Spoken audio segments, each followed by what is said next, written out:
Sebenarnya kegusaran tentang amalan-amalan tarekat ni muncul daripada orang-orang yang edit video fitnah, khianat ini. Last sekali tarekat itu dianggap dilihat buruk. Tapi tidak pada penganut dan pengamalnya yang sebenarnya mereka tahu hujah, mereka tahu pengamalan itu sebab dan sebagainya. Antaranya kita tengok macam zikir hu. Doktor dulu pernah ada satu video orang kat video zikir hu. Jadi zikir hu ni sebenarnya apa dia? Hu tu apa sebenarnya? Ada zikir hu ini diamalkan oleh banyak tarekat. Saya rasa hampir semua tarekat. Naqsyabandiyah, Qadiriyah, Ahmadiyah, Syadziliyah, Syatariyah itu mengamalkan. Oh, jadi ada benda yang dalam tarekat sebahagian tak amal. Robitoh ada tarekat yang tak amal. Hadrah ada tarekat tak amal. Tapi zikir hu ni boleh kata majoriti tarekat amal. Sebacaan saya hampir semua. Okay. Ba'alawiyah, Khalwatiyah pun mengamalkannya. Lalu apakah dia kita nak amal zikir yang Rasul buat. Rasul tak buat, kita tak nak amal. Contoh dia. Hu ni adalah dari Rasul, daripada hadis Nabi SAW. Dalam riwayat Imam At-Tirmizi daripada binti Yazid. Jadi dia meriwayatkan daripada Rasulullah SAW. Baginda SAW bersabda bahawa ada dua nama Allah yang agung. Ada nama Ismun A'zam. Ada satu nama Allah yang agung diulang-ulang di dalam dua ayat ini. Ayat yang pertama baginda SAW membacakan iaitu wa ilahukum ilahu wahidul la ilaha illa wa ilahukum ilahu warrahmanur rahim. Itu yang pertama. Lalu yang kedua alif lam mim Allahu la ilaha illa huwal hayyul qayyum. Surah Al-Imran kan, ayat 1 ayat 2. So bila diteliti mana satu nama Allah yang diulang dua kali? Mana satu? Wa ilahukum ilahu wahidun huwar rahmanir rahim. Huwa ar-rahman ar-rahim. Kan? Nama Allah. Lalu yang kedua, Allahu la ilaha illahu wal hayyul qayyum. Kan? Semua tak sama. Yang diulang dua kali itu kata nama hanya satu saja. Isim domir huwa. Hu. Huwar rahmanir rahim. Huwa hayyul qayyum. Wal hayyul qayyum. Hu. Dari sinilah ulama kata. Bukan saya kata. Boleh buka dalam kitab Al-Madkhal ila Tasawuf Al-Islami karangan Syekh Ali Jumaah, mantan mufti Mesir.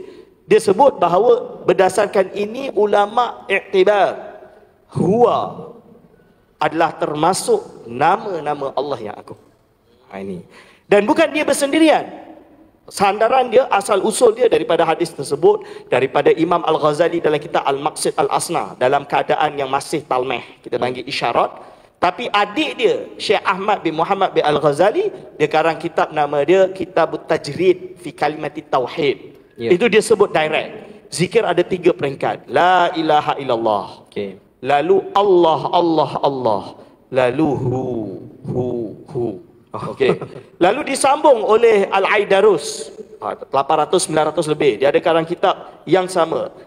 Saya lupa, Imam Kushairi sebelum Imam Ghazali dah sebut dah. Lalu Imam Fakhruddin Ar-Razi 600 lebih. Dia pun sebut dalam kitab tafsir dia. Imam Ibn Hajar Al-Asqalani mengisyaratkan ada ulama yang mengiktibar hu adalah termasuk nama Allah. Lalu Imam As-Sabban ilmu Nahu mengatakan hu adalah nama-nama Allah. Lalu naik lagi kepada ulama alam Melayu. Syekh Wan Daud Al-Fatani, Syekh Abdul Samad Al-Falimbani di dalam Hidayatus Salikin, dalam Siyarus Salikin. Kan? Mat Kilau dia dalam buku dia ada bila sebelum dia meninggal, kan semua zikir dia apanya dia beri itu ada hu.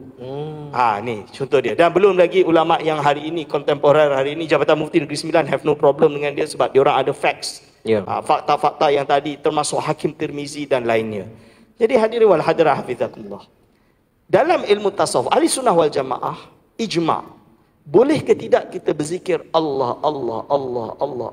Zikir mufrad. Boleh ke tak boleh? Boleh. Kenapa? Kerana menyebut nama Allah. Betul? Membuat kita mengingat Allah. Boleh tak kita tukar Ar-Rahman. Boleh. Al-Latif. Atau Ya Latif. Boleh kan? Boleh. Boleh tak kita kata mengulang lagi hu. Boleh ke tak boleh? Nama Allah kan? Ya, nama Allah. So itu sandaran dia. Dan ini kalau pergi ke hatta Habib Umar bin Hafiz, Syekh Ali Jumaah, mantan mufti Mesir di Jabatan Mufti Negeri Selangor, dia waktu program dengan Saibul Samah Datuk Setia Mufti dan juga ahli jawatan kuasa fatwa dari Selangor dan negeri lain hadir, dia direct sebut. Dia sebut zikir hu itu ada sandaran dia. Ini. So kalau semua ni boleh, kenapa yang nak memperolok-olok orang? Tapi tak apalah, itu biarlah netizen lah. Kita yang penting apa yang kita buat adalah berdasarkan ilmu dan sanad yang jelas dengan sumber dan sandaran, kita panggil reference yang jelas. So tak ada masalah. Dia masalahnya orang yang tak belajar dan dia tak tahu, dia tak terdedah dengan benda ni. Yang mana mungkin dia belajar tu setakat kafar dululah, sekolah rendah. So dalam kafar saya rasa tak ada sebut tentang zikir hu. So bila dia tengok orang amal zikir hu, sedangkan yang cakap zikir hu ni ulama-ulama, dia amalkan berkurun-kurun. Kemudian orang petikai, dia kata ada ke zikir macam ni? Itu yang menyebabkan perkara-perkara macam ni orang jadi anti. Dengan dia timbang dengan ilmu dia sendiri, dia tak cari ilmu baru. Dipengaruhi pula oleh orang-orang yang membenci amalan tarekat dan tasawuf. Imam Ghazali dah sebut dalam Ihya Ulumuddin, an-nasu a'da'u ma jahilu. Manusia ini adalah musuh kepada perkara yang mereka tidak tahu. Dia tak tahu tapi dia bermusuh dengan dia sebab dia do not know. So macam-macam assumption keluar because dia tak tahu. So tugas kita sebagai pendakwah untuk memberi pengetahuan, to give the right knowledge.